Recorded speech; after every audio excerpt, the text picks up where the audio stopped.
Sud Radio, les vraies voix qui font bouger la France. Les vraies voix qui font bouger la France, comme chaque jeudi, autour de l'entrepreneuriat et bien évidemment avec de grands sujets. Ce soir, l'inflation record en Europe. Eurostat n'avait jamais enregistré un tel chiffre depuis le début de ses estimations il y a plus de 20 ans. On en parlera dans un instant sur Sud Radio et puis on reviendra aussi sur Paris. Paris comme la deuxième ville la plus chère du monde. Rendez-vous compte, c'est un frein peut-être et sûrement pour les entreprises françaises, pour les commerces de proximité et pour la création d'entreprises. On est avec ce soir Julien Lozano, fondateur de Wizy. Bonsoir. Bonsoir Alexandre. Bonsoir. Ça va à tous. Très bien, merci. On est aussi avec Emmanuel Lafont. Bonsoir. Fondateur Bonsoir, du cabinet Alexandre. de conseil Sparte RH. Tout à fait. Bonsoir. Et puis avec une habituée aussi, Véronique Langlais, représentante des bouchers de Paris. Comment ça va Véronique ? Bonsoir, très fraîchement. Ouais, il fait pas bien chaud. Il fait pas bien chaud, effectivement. Ces deux sujets-là, on va les aborder bien évidemment jusqu'à 20h avec cette inflation d'abord record en Europe. Je le disais, Eurostat n'avait jamais enregistré un tel chiffre depuis le début de ses estimations il y a plus de 20 ans. Des prix de l'énergie qui sont en hausse constante, un taux d'inflation dans la zone euro qui a atteint, je le disais, un niveau record en novembre, 4,9% sur un an. En octobre, il était déjà de 4,1%. C'était déjà son plus haut depuis 2008. On a passé une nouvelle barre dans l'inflation. Est-ce qu'on le ressent, vous ? Est-ce que vous le ressentez, vous aussi, au quotidien dans vos entreprises, Julien Lozano ? Alors dans mon entreprise, pas encore. En revanche, dans la vie quotidienne, oui. Je commence à le ressentir. J'ai l'impression que quand je fais les courses, ça coûte plus cher. Et effectivement, l'inflation semble être en marche. Véronique ? Alors dans les entreprises complètement, puisque nous dépendons de véhicules, nous dépendons d'énergie également. Et puis les matières premières... pour moi, alimentaires ont toutes augmenté. On a des conditions climatiques qui sont assez aléatoires d'une année à l'autre. Donc, en ce qui concerne la viande, on a les céréales qui peuvent monter. On a le transport aussi. Donc, tout cela a des répercussions. Et quand on a des problématiques avec le froid, par exemple, les frigoristes qui ont aussi les mêmes soucis sur les approvisionnements de matières premières, de froid et d'essence pour se déplacer, effectivement, qu'on est obligé de le répercuter. Alors, pour l'instant, je pense que nous ne sommes pas nombreux à avoir répercuté les choses, mais on est sous tension parce qu'on a aussi des salariés dont le coût de la vie augmente et qui ont besoin d'un salaire plus important. Cette inflation de la record en Europe, Emmanuel Lafont, fondateur du cabinet de conseil Sparte RH, est-ce qu'on la ressent plus au quotidien encore en tant que citoyen ou déjà dans les entreprises françaises, il y a une vraie incidence ? Je pense que le consommateur commence à le ressentir, mais que c'est que le début. C'est que le début. Aujourd'hui, parmi nos clients, on a des gens qui sont dans l'industrie. Et la question, c'est pas tellement d'acheter des matières premières, c'est de trouver des matières premières. Voilà. Là, aujourd'hui, par exemple, j'accompagne une société qui fait de l'engrenage ou des pièces à façon. Le souci, c'est de trouver la matière première aujourd'hui. Et le prix, bien entendu, vous doutez bien que ça fait x2, x3. Et donc, forcément, il y aura une incidence sur les prix qui va être encore plus forte à l'avenir que ce que malheureusement on est en train de découvrir aujourd'hui. Ah oui, et quand on regarde un peu sur cette même étude d'Eurostat, les prix à la consommation ont été propulsés par la flambée du coût de l'énergie. Je cite, l'énergie devrait connaître le taux annuel le plus élevé en novembre, plus 27,4% comparé à 23,7% en octobre. L'énergie aujourd'hui, c'est ce qui coûte le plus cher aux Français, de façon directe ou indirecte. Véronique, vous, vous parliez de frigo, Alors, ce qui m'inquiète aussi, c'est que par rapport à une loi qui a été votée récemment concernant la ZFE, les zones à faible émission, on nous impose de changer d'énergie puisqu'on nous impose finalement des véhicules propres. Et là, c'est aussi une interrogation puisque ce matin, j'étais en visio avec une personne qui s'occupe de cette loi et je leur expliquais que c'était bien gentil de nous obliger à nous équiper de véhicules électriques ou à l'eau. Mais on est un petit peu inquiet concernant le coût de l'énergie et aussi est-ce que nous aurons assez d'énergie par rapport aux configurations telles qu'elles sont aujourd'hui en France. C'est aussi une problématique. On rentre dans le froid aussi, on rentre dans ces périodes-là difficiles. Et voilà, et on voit que sur certaines régions, notamment en Bretagne, si mes souvenirs sont bons, parfois on a même des difficultés pour se chauffer dans la journée. Donc l'interrogation, elle est là. On nous impose des choses et derrière, ça ne suit pas. L'inflation toujours plus haut. Est-ce que l'économie suit, Julien Lozano ? Est-ce que l'économie française suit cette inflation, est assez bien structurée pour tenir le coup ? Alors, ce qui est sûr, en tout cas, je pense que l'inflation peut avoir deux causes. La première, c'est effectivement la raréfaction des matières premières, c'est ce que tu disais. Mais il y a aussi un rapport évident entre l'inflation et le chômage. Il y a une courbe en économie. Alors ça va être très simple. Vous allez voir, ça s'appelle la courbe de Phillips. Okay. C'est un peu de la macroéconomie. Mais il dit la chose suivante, ce monsieur: quand le chômage est élevé, les salaires sont bas, car les salariés ont peur de démissionner et de ne pas trouver un emploi. Et donc les patrons, évidemment, ont plutôt l'embarras du choix. À l'inverse, quand le chômage est bas, les salaires augmentent automatiquement, car les patrons ont besoin de recruter et les salariés peuvent facilement changer d'emploi pour un emploi mieux rémunéré. Il dit également, ce fameux Phillips, que le coût du travail est une importante composante du produit final d'un produit ou d'un service, et c'est encore plus vrai aujourd'hui. Et donc, quand il y a peu de chômage, ce qui est le cas actuellement en France, les salaires ont tendance à augmenter. Quand les salaires augmentent, les prix des biens et des services augmentent, et cela crée de l'inflation. Est-ce qu'il s'y retrouve, le travailleur français aujourd'hui, Emmanuel Lafont ? Un taux de chômage bas en France. Ouais, je pense que si on prend la classe A plus les autres, je pense qu'on doit être pas loin des 17%, 18%. Donc, je pense que le plein emploi en France, c'est pas pour aujourd'hui. Faut arrêter de rêver. Que maintenant il y ait des métiers en tension, je suis totalement d'accord avec toi. Que ce soit un gros bazar, je suis totalement d'accord avec toi aussi.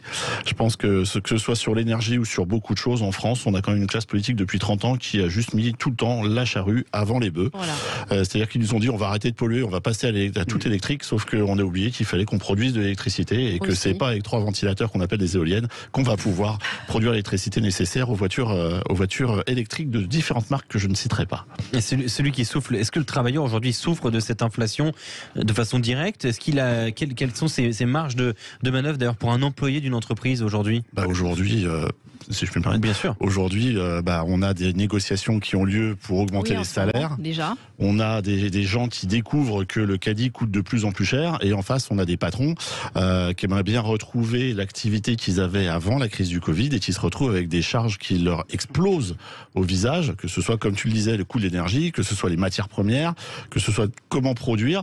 Puis l'air de rien, les taxes, elles n'ont pas baissé. Et il n'y a pas que ça non plus. Quand on regarde le coût d'un panier alimentaire il y a 50 ans encore et le coût d'un panier alimentaire maintenant, on voit qu'il a baissé puisqu'avant il était de 30% à peu près et que maintenant il est arrivé à 16-17% suivant les classes sociales. Mais on a d'autres contraintes dans la vie. On a tous un téléphone portable, nos enfants, donc un forfait, des abonnements. On a des obligations pour avoir un véhicule, même si on ne veut plus que nous ayons des véhicules. Il faut bien se déplacer, notamment en ruralité. Oui. Donc tout ça, ça occasionne des frais. On a l'énergie qui a augmenté aussi, et je pense qu'on doit être terriblement en tension aujourd'hui, vu l'inflation, d'autant plus qu'on ne voit pas non plus les prêts, alors ça c'est plutôt la bonne nouvelle, mais les taux des prêts monter. Donc on peut être dans un espèce de mauvais dilemme. Nous on se dit finalement on va peut-être prendre un crédit pour se faire des petits plaisirs. Et je ne sais pas si c'est la bonne solution non plus. On n'est plus dans la même société que nous étions auparavant. On a beaucoup plus de besoins aussi, mais il faut pouvoir le payer et c'est ça le problème. Et les impôts ne baissent pas non plus. Et pour les chefs d'entreprise notamment, il se passe quand même des choses importantes. Je cite, on note une première victoire des salariés de Leroy Merlin. Oui, parce que ça a été important. C'est ce que disait la journaliste Justine Veil sur le plateau du 12-13 de France 3 il y a quelques jours, parce qu'il y a eu 10 jours de grève, et c'est très rare. À Leroy Merlin, un accord a été trouvé. La direction a renchéri son offre de départ qui avait été rejetée par les syndicats. 23 000 salariés, le groupe Leroy Merlin. Aujourd'hui, une indemnité inflation pour ceux qui gagnent moins de 2 000 euros sera doublée et un gain supplémentaire de 65 euros par mois.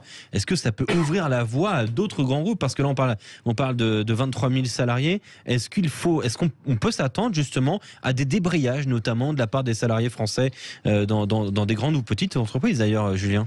Oui, je crois que si l'inflation perdure, effectivement, la seule manière de pouvoir y faire face, c'est d'augmenter les salaires.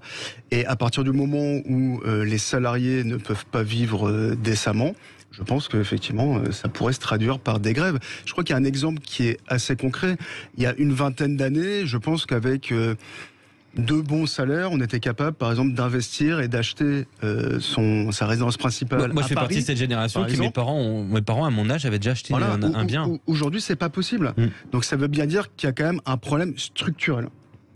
Le problème structurel, aujourd'hui, pour celui qui veut créer par exemple une entreprise, est-ce qu'il est là au bon moment? Est-ce que c'est le bon moment de créer Ça peut être de très belles opportunités pour celui qui saura rebondir. D'ailleurs, c'est l'état d'esprit de l'entrepreneur.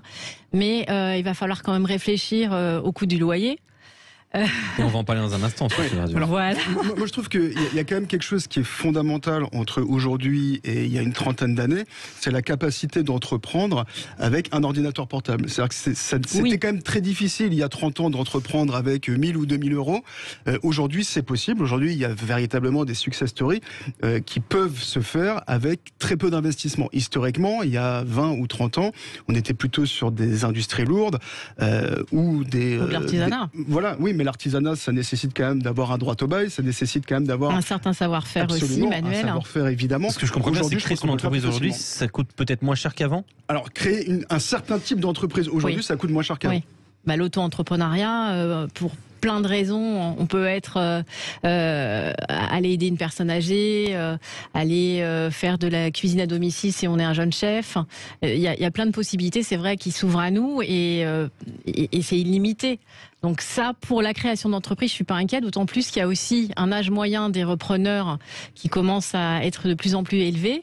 Et pour les jeunes carriéristes, il va y avoir beaucoup d'opportunités, néanmoins. Emmanuel Lafont. Alors, la création d'entreprise, en fait, je pense qu'il faut, comme vous dites, séparer deux choses. La première, il y a la personne qui trouve pas de boulot et qui va se vendre, entre guillemets, à faire de la prestation en freelance ou autre, via l'auto-entrepreneuriat, où là, je dirais, c'est un pendant du chômage de masse que l'on a en France aujourd'hui. C'est-à-dire qu'on a des seniors qui sont sur le marché, qui trouvent pas de boulot et du coup passent en freelance. Et on a d'un autre côté, effectivement, des start-upers, des gens qu'on accompagne ou bien des entrepreneurs qui se lancent dans l'aventure entrepreneuriale. Et là, honnêtement, il n'y a jamais de mauvais moment. Le meilleur moment, c'est quand on a envie. Voilà, tu veux y aller, c'est le moment, tu penses que tes clients sont là, tu as envie d'aller les voir, tu as envie de solutionner un problème, et ben c'est le meilleur moment. Et l'inflation ne lui fait pas peur aujourd'hui? Du tout. C'est pas un frein. C'est pas un frein quand tu as envie. Du tout, c'est à toi de saisir ta chance. C'est vraiment ça. L'entrepreneuriat, il y a un côté, tu te jettes pas dans le vide parce que tu veux limiter les risques. Mais il y a quand même un moment, t'y vas, quoi. Et puis, de toute façon, le steak, il est à 10 €, demain, il sera à 12 €. Et au contraire, ça peut être tu vendras ta solution à 12 € au lieu de 13 €. Puis c'est pas grave, tu vas avancer. Et ça peut être une opportunité parce qu'on a des gens qui sont fatigués. En plus, là, je rappelle que nous sommes en pleine pandémie, qu'on a des gens qui ont beaucoup travaillé, qui sont en fin de carrière et qui se disent, j'en ai marre. Et là, je peux vous le dire, ça marche. On a des gens qui sont prêts à baisser leur entreprise de plusieurs centaines de milliers d'euros ou de dizaines de milliers d'euros suivant la grandeur de l'entreprise parce qu'ils en ont marre, qu'ils sont épuisés et du coup ça donne de belles opportunités pour des jeunes. Pour reprendre. Julien. Je crois que l'inflation pour des entreprises tech aujourd'hui a pas ou très peu d'impact, puisque évidemment il n'y a pas d'achat-revente, notamment de matières premières, il n'y a pas de transformation. En revanche, si les salaires augmentent, là oui, ça peut avoir un impact. Et c'est le cas dans les boîtes de services. Alors, une entreprise de service, son coût premier, c'est évidemment la main-d'œuvre, le savoir-faire et les talents. Et donc, si ça demain ça explose, il faudra forcément répercuter ce coût-là sur le prix du service final. Et on évoquait tout à l'heure les débrayages. Il y en a en ce moment du côté de Decathlon, de Flunch, de Sephora, des très grosses entreprises implantées en France notamment, où il y a des débrayages pour essayer d'avoir des salaires qui suivraient cette inflation. D'ailleurs, les mots de Frédéric Ducrozet, stratégiste chez le gérant de fortune Pictet, était interrogé par Le Monde. Il disait: les chiffres de l'inflation pour novembre sont sortis. On espère que cette fois-ci, ce sera vraiment le pic. Pronostic. Les vraies voix qui font bouger la France. Est-ce qu'on a atteint le pic de l'inflation dans ce mois de novembre? Moi, j'y crois pas. Non. Non, je pense qu'au contraire, on est sur un mouvement qui... On est sur une genèse. Oui, moi je pense que c'est le début. Alors, pour une raison qui est très simple, c'est qu'on a créé aussi beaucoup de monnaie. Faut quand même pas l'oublier. C'est-à-dire les PGE, donc les prêts garantis par l'État, ont inondé les entreprises françaises, les sociétés, de cash. Et quand on crée beaucoup de monnaie, généralement, ça crée de l'inflation, et ça crée de l'inflation plutôt sur le moyen long terme. Donc je pense que c'est plutôt le début. Je crois qu'il y a une échéance électorale très bientôt, je crois au mois de mai, il y a un truc qui se passe. Il me semble, effectivement. Donc je pense qu'en France, honnêtement, il va pas se passer grand-chose d'ici là. Bon, on est dans l'attentisme. Donc, comme il va rien se passer, je pense qu'il y a un truc qui va galoper comme ça à l'habitude, ça s'appelle l'inflation. J'ai pas l'impression que ça vous inquiète, cette inflation. Parce c'est le début et on voit que ça arrive. Nous, professionnellement, on a les courriers des fournisseurs qui nous disent attention, on va vous répercuter 2%, 3%. Donc pour l'instant, finalement, on est au début. On n'a pas encore les marges qui explosent. dans le mauvais sens. Et du coup, on n'est pas trop conscient. Je ne vais pas dire qu'on est dans le déni, mais on n'est pas trop conscient. En plus, nous, on a une échéance tous en France que sont les fêtes, parce que je rappelle que ces dernières années, depuis 20 mois, on est sur des échéances depuis cette crise. Et finalement, on n'arrive pas à se projeter. Et c'est ça le problème. Et ça arrive, tout arrive insidieusement comme ça. Et j'ai peur du moment où on va tous se réveiller. Moi, c'est ça qui me fait peur. Dans l'immobilier, c'est important, je pense. Oui, Julien. Alors moi, à titre personnel, je veux dire, ça m'inquiète pas du tout l'inflation pour une raison qui est très simple, c'est qu'aujourd'hui, j'ai plus de dettes à la banque que d'avoir. Et donc, quand on a des dettes à la banque, c'est-à-dire quand on s'est endetté, quand il y a de l'inflation, c'est-à-dire que cette dette, elle diminue. Et ça, c'est un point positif. On parlera d'un point peut-être pas forcément positif. Paris est la deuxième ville la plus chère du monde. Quelles incidences pour les entrepreneurs, pour les créations d'entreprises ou pour les commerçants de proximité? On étudiera ça dans un instant sur Sud Radio. Sud Radio, les vraies voix qui font bouger la France. Les vraies voix qui font bouger la France, l'entrepreneuriat, comme chaque jeudi soir, on est avec toute l'équipe de Sud Radio, Julien Lozano, fondateur de Wheezy, Emmanuel Lafont, fondateur du cabinet de conseil Spart RH, et évidemment Véronique Langlais, représentante des bouchers de Paris. Oui, j'ai fourché Véronique. Et nouvelle élue de la Chambre de commerce et d'industrie de Paris. C'est vrai, tout à fait, bravo. C'est tout récent, ça, quoi, 2 semaines? Oui. 2 semaines, voilà, bravo. On évoquait justement l'inflation record en Europe sur le premier quart d'heure. On enchaîne avec cette étude importante, évidemment. Tel Aviv détrône Paris et devient la ville la plus chère du monde. Paris première l'an dernier, reste néanmoins quand même en 2e position, ex aequo avec Singapour. C'est quand même toujours ce classement très très haut.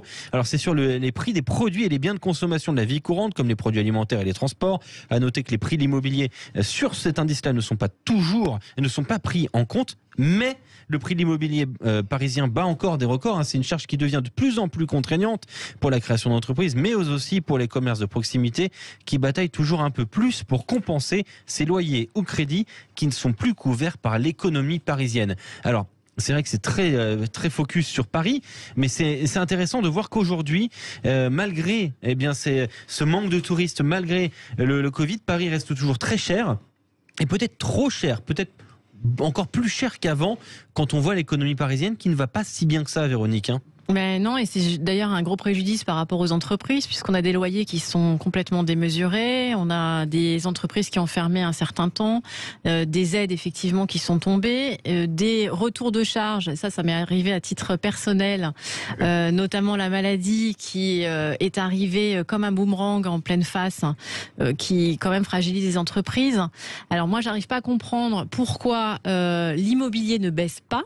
Un petit peu, parce qu'on a quand même 350 000 franciliens qui sont partis de la région Île-de-France, dont 70 000 parisiens. Je crois que ça s'est également produit sur de grandes villes françaises, puisque beaucoup de citadins sont retournés à la campagne, mais on a toujours cette pression immobilière qui est là, qui pèse sur nos entreprises. Je rappelle justement, dans le cadre de la Chambre de commerce et d'industrie, que je siège à des commissions de conciliation de baux avec des propriétaires et des institutionnels, et on a beaucoup de petites entreprises, et de moyennes d'ailleurs, qui sont en péril à cause du loyer. Parce qu'on n'en parle pas dans l'étude, mais le loyer, c'est quand même souvent une pièce maîtresse dans les frais fixes, d'où le coût aussi des ventes des matières premières. C'est une charge inamovible, quoi. Le loyer ne changera pas, ne baissera pas. Baisse pas. Alors justement, dans le cas des commissions, on leur explique quand même qu'en cas de procédure, puisque c'est avant la procédure, les juges commencent à être de plus en plus bienveillants et vont quand même en faveur du locataire professionnel. Julien Lozano, l'immobilier, ça vous connaît. Aujourd'hui, avoir un commerce ou une entreprise à Paris, la part du loyer est extrêmement importante. Est-ce qu'elle est problématique aujourd'hui ? Alors je pense qu'elle peut être problématique effectivement pour les commerçants. C'est une charge fixe, c'est effectivement ce qu'on disait tout à l'heure. Et cette charge, puisqu'elle est fixe, effectivement, elle ne varie pas en fonction du chiffre d'affaires qui est réalisé. Donc quand il n'y a pas de chiffre d'affaires, eh bien, évidemment cette charge ne bouge pas. Je pense qu'il faut bien distinguer effectivement les locaux commerciaux des résidences. À Paris, ça baisse. C'est-à-dire que le prix du mètre carré à l'achat dans l'habitation a baissé de 3,4% en 14 mois. C'est pas arrivé, je pense, depuis 20 ans. à peu près à Paris. Ça s'explique de différentes manières. Déjà, la première, c'est qu'aujourd'hui, les investisseurs qui souhaitaient historiquement investir à Paris pour faire de la location, donc ce qu'on appelle des propriétaires bailleurs, il y en a de moins en moins. Pour une raison qui est très simple, c'est que tous ceux qui souhaitaient investir dans le logement à Paris pour faire de la location saisonnière type Airbnb, aujourd'hui, on se rend bien compte que c'est extrêmement compliqué. On évoque 30% de touristes en moins, donc forcément... Je pense même qu'il y en a plus. Oui, moi aussi, je pense que, sincèrement... Il y a aussi une autre problématique qui, là, pour le coup, va devenir légale, c'est qu'à partir de 2025, il sera interdit de louer ce qu'on appelle des passoires énergétiques. Ce qui représente à peu près 30% des logements parisiens. Ah oui. Voilà. Donc ça veut dire que ceux qui souhaitaient historiquement acheter dans Paris pour faire de la location immobilière longue durée sont en train de se désengager. Mais comme tous ces gens se désengagent au même moment, bah évidemment, il y a beaucoup plus d'offres, il y a moins de demandes, donc les prix baissent. Alors, c'est long parce qu'on est à Paris, que ça reste attractif, mais malgré tout, 3,4% sur 14 mois, c'est pas anecdotique. Emmanuel Lafont. Je ne vais pas parler de l'attractivité de Paris parce qu'on a dit qu'on ne disait pas Hidalgo aujourd'hui. Moi, j'ai parlé de la Défense, ce quartier qui est l'un des premiers, le premier quartier d'affaires européen. J'accompagne une start-up qui s'appelle Agility. D'ailleurs, je fais un grand coucou à Stéphane Vagnon, l'un de ses fondateurs. En fait, qu'est-ce que ça raconte ? Il faut savoir que le taux de vacances à la Défense avant la crise du Covid, c'était 5%. D'accord ? Aujourd'hui, on est à 14,1%. Si vous allez sur des tours qui sont un petit peu âgés au sein de la Défense, je vais pas les citer pour pas mais on a des taux de vacances qui frisent les 30%. Ça, vous avez des tours, vous avez un tiers des plateaux qui sont vides. Clairement, sur 20 étages, ça fait 6 étages vides. C'est ça, exactement. Là, en l'occurrence, oui, j'en ai une, 27 sur 27 étages, vous avez 8 plateaux vides. C'est énorme. Et ça, on le dit pas. On le dit pas. Pourquoi ? Parce que tout simplement, les modes de travail changent. C'est-à-dire qu'on va avoir du télétravail. Le coût, par contre, parce que le bailleur, lui, il veut continuer à toucher, donc il veut pas baisser. Alors, il va peut-être te faire un 6 mois gratos. Mais en attendant, le facial au niveau du prix, il est toujours un peu violent. Et du coup, qu'est-ce qui se passe ? Les entreprises se posent des questions. On va rétrécir. On a des modes aussi de management qui sont différents avec ce qu'on appelle des bureaux volants. C'est-à-dire que comme tu es 2 jours par semaine en télétravail, quand tu viens, on a des espaces, des tiers-lieux qui se créent. On a du coworking qui se crée. Et donc, du coup, on va avoir une autre réflexion vis-à-vis de l'immobilier à Paris. Et on va pas se mentir, aller bosser à Paris, ça commence à devenir un petit peu un parcours du combattant. Faut aimer les bouchons, faut aimer la pollution, faut aimer la beauté de Paris, surtout en ce moment avec les travaux. Et voilà, on sent vraiment que Paris nous accueille. Et donc, du coup, effectivement, ça devient un vrai problème. Et pour avoir une autre échelle, par exemple, on a le patron de la Fed aux États-Unis, la Banque fédérale, qui a estimé justement que cette hausse des prix de l'immobilier pour notamment les entreprises, c'est un chiffre qui est au plus haut depuis 31 ans, eh bien c'était pas temporaire. Contrairement à ce qu'avait constaté la Réserve fédérale, qui avait estimé la Réserve fédérale américaine que c'était un phénomène transitoire. Est-ce qu'on est vraiment sur un phénomène transitoire, notamment en France ou à Paris, ou sur une nouvelle ère qui commence ? Non, alors il y a aussi quelque chose qu'il faut prendre en ligne de compte, notamment pour Paris et pour la France. Ce sont les JO en 2024 et nos politiques tablent. Oui. Mais table sur une dynamique exceptionnelle, un apport touristique extraordinaire. Sauf que, effectivement, je pense que ça aura... C'est dans 2 ans quand même. Oui, mais ça vient très vite. Oui, mais ça vient très vite. Ça va peut-être trop vite. Même. Donc, au niveau des pressions, il est clair que, d'ailleurs, c'est ce que nous évoquent toujours les propriétaires bailleurs en expliquant que notre commerce vaudra très cher parce que nous allons avoir les JO en 2024. Donc, non, je pense qu'on est encore sur une échéance. Ça fait déjà 2 ans qu'on est là-dessus, mais moi, je suis très inquiète par rapport à ces pressions-là, parce qu'on voit aussi que cette dépense, qui est quand même la principale sur certaines zones, notamment, je parlais des Champs-Élysées, qui ont été le théâtre de gros drames depuis 3 ans, entre les gilets jaunes, les grèves, la Covid. On a des loyers qui sont démesurés, mais on n'a pas eu de baisse de loyer, et on a des chaînes de commerce qui ferment, y compris dans d'autres quartiers. Si vous allez rue de Rivoli, qui est devenue une rue piétonne, c'est devenu dramatique. Et malgré tout, personne n'est complètement éveillé à cette problématique-là. Ça veut dire que aussi peut-être qu'on peut voir des créateurs d'entreprises faire une croix sur Paris, par exemple, aller s'installer en province ? Absolument. Ouais. Faire une croix sur Paris, mais aussi adopter de nouveaux usages, et notamment le coworking. C'est-à-dire que toutes ces surfaces de bureaux qui aujourd'hui sont à l'instant T vides, elles sont malgré tout en train de se retransformer. Oui. En tout cas, j'espère. Sinon, les bailleurs vont avoir de vrais problèmes. Mais moi, je crois beaucoup à cette évolution, comme tu le disais, Emmanuel, du management, mais aussi de l'organisation du travail, qui fait qu'on ne travaillera plus, j'en suis convaincu, demain de la même manière qu'on travaillait avant le Covid. Il va y avoir quelque chose de fondamentalement différent. Emmanuel. Alors, pour revenir sur le sujet du coût même du mètre carré, je pense qu'il va pas baisser. Pourquoi ? Parce que tu as raison, les modes de management changent, le travail change, et donc du coup on va avoir besoin entre guillemets de moins de mètres carrés. Mais on en aura toujours besoin. Terminer ces immenses open space. Ça sert à rien. Aujourd'hui, ça ne sert à rien. Par contre, on se rend compte, je vais pas le citer parce que c'est un client, mais pour manager des commerciaux, il y a un moment, il faut les avoir sous les yeux. Il faut avoir un esprit d'équipe. Il faut pouvoir les pousser. Madame, pour sa boutique, elle est bien obligée d'avoir une boutique. Voilà, on peut pas tout dématérialiser. Mais il y a quand même, mais il y a quand même une évolution aussi dans nos métiers qui tourne vers le digital de plus en plus. Ouais, on peut directement commander chez le producteur. Avec d'autres mais même chez nous. Chez nous, vous regardez, on a une application, hop, on tape, en 30 minutes, on est livré. Et donc du coup, si on rétrécit les surfaces, on a créé de nouveaux métiers également. On va faire des économies en fait sur la surface. Mais le coût au mètre carré ne va pas baisser, a fortiori, parce que de toute façon, il va bien falloir, comme tu dis, que les bailleurs s'y retrouvent. Donc on va payer peut-être un peu moins cher parce qu'on va consommer moins de surface, mais par contre la surface au mètre carré sera plus cher. Mais si j'en déduis quelque chose de correct, et corrigez-moi si je me trompe, la cible parisienne n'est plus bonne puisqu'il y a moins de touristes, les loyers n'ont pas baissé, il y a besoin de moins d'espace. Ça veut donc dire qu'on peut faire parfaitement tourner une très grosse entreprise en dehors de Paris et aller en province, et pourquoi pas avoir des locaux plus petits et pouvoir avoir un rayon d'action tout aussi bon. Certains métiers sans doute, mais pas sur tous.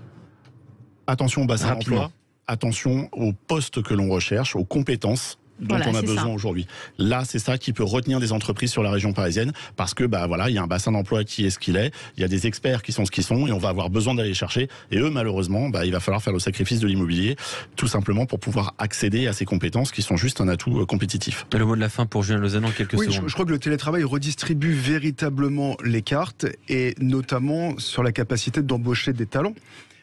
Sur toute la France, et non plus qu'à Paris ou en région parisienne. Et donc, effectivement, ça peut complètement chambouler le marché de l'immobilier. Merci beaucoup d'avoir été avec nous, Julien Lozano, fondateur de Wheezy, Emmanuel Lafont, fondateur du cabinet de conseil Spart RH, et Véronique Langlais, représentante des Bouchers de Paris. Toujours un plaisir de vous proposer les vraies voix qui font bouger la France autour de l'entrepreneuriat. Dans un instant, retrouvez Gilbert Bécaud, évidemment. C'est une émission spéciale Gilbert Bécaud avec Yvan Cujos, le Love Music.